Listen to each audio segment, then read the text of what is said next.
Terus konflik dan kejahatan ataupun hal yang menyangkut penjarahan akan ada di 2021.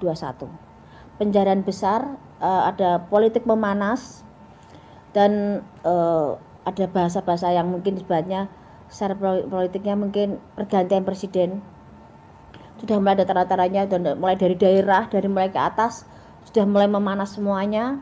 Memang akan ada pergantian, tapi dimulai dengan adanya penjarahan, keributan, hal yang sudah diupayakan pemerintah untuk meredam semuanya memang bisa, tapi tidak bisa maksimal dengan banyaknya pro dan kontra pemerintahan sekarang.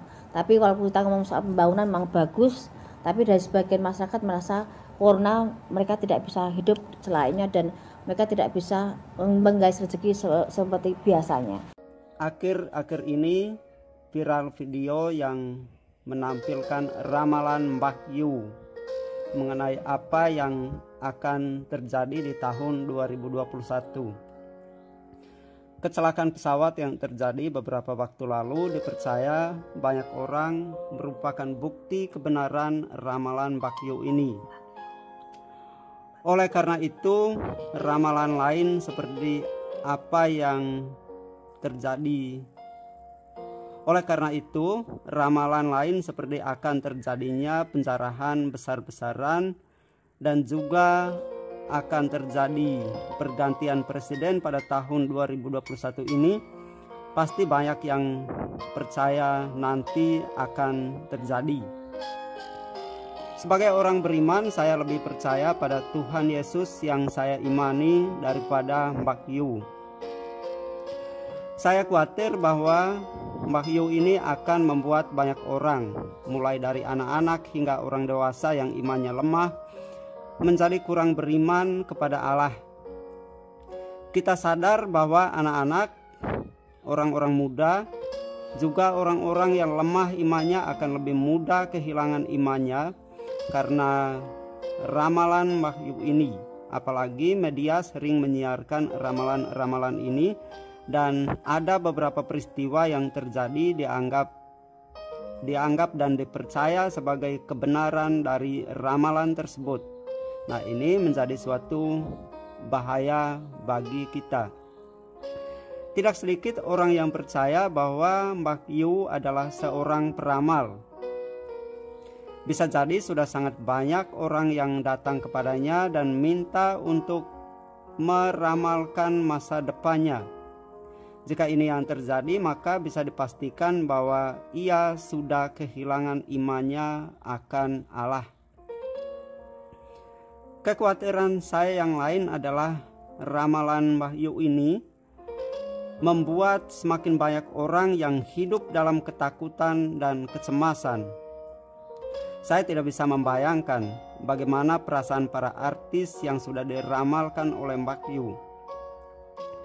Menurut saya Mbah Yu ini terlalu egois. Ia meramalkan sesuatu tetapi ia sendiri tidak sadar bahwa ia sedang menyebarkan energi negatif kepada orang lain. Ia sedang menyebarkan rasa takut dan cemas kepada orang lain. Ia sedang melemahkan iman orang lain. Dalam situasi sekarang, orang sedang banyak mengalami kesulitan hidup akibat adanya corona. Ditambah lagi dengan munculnya ramalan Mbah Yu yang membuat banyak orang semakin ketakutan dan semakin cemas.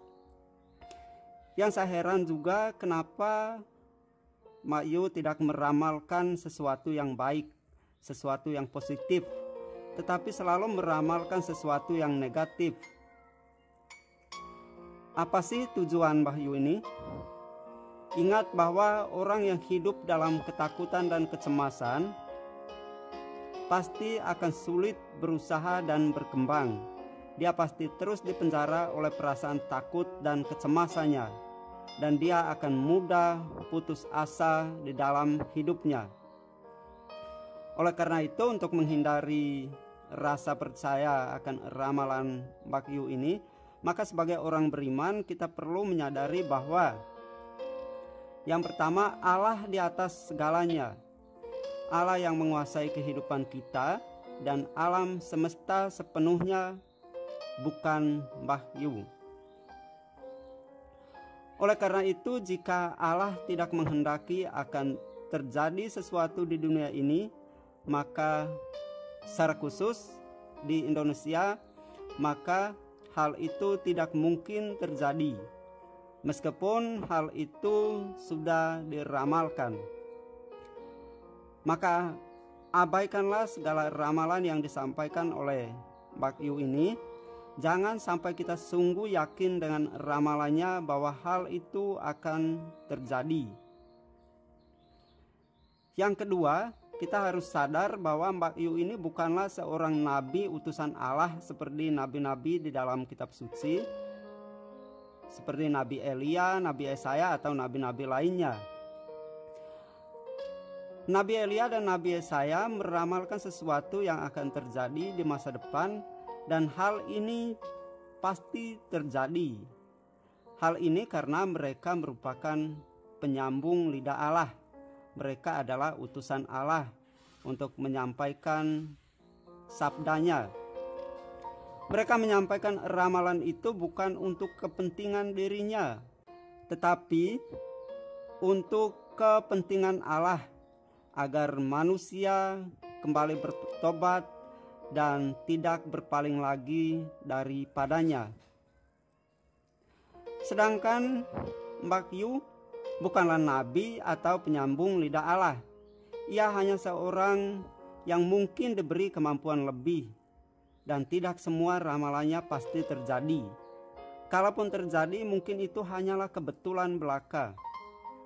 Ramalannya bukan untuk kepentingan Allah, tetapi untuk kepentingan dirinya, biar semakin terkenal, semakin tenar, dan semakin dipercaya oleh banyak orang, sehingga semakin banyak juga para pengikutnya.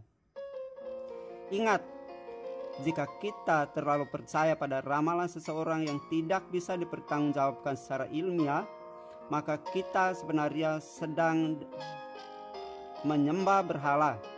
Orang yang menyembah berhala adalah orang-orang yang meninggalkan Allah lalu mencari sesuatu yang lain yang bisa memberikan, yang dianggap memberikan kepastian dan bisa menentukan arah hidupnya. Salah satu ciri orang yang menyembah berhala adalah percaya pada ramalan-ramalan yang tidak dapat dibuktikan secara ilmiah. Salah satunya adalah seperti ramalan-ramalan yang disampaikan oleh Mbah Yu ini. Untuk kita sebagai orang beriman, saya mengajak agar jangan terlalu mudah untuk percaya pada ramalan-ramalan itu. Mari kita tetap berpasrah pada Allah yang kita imani. Kita harus percaya bahwa Allah yang menguasai kehidupan kita, Allah yang memberikan segala sesuatu pada kehidupan kita. Alirkanlah energi positif dalam diri kita, bukan energi negatif yang disebarkan oleh Mbah Yu. Semoga apa yang saya sampaikan ini dapat bermanfaat bagi kita semua. Tuhan memberkati dan menyertai kita semua. Amin.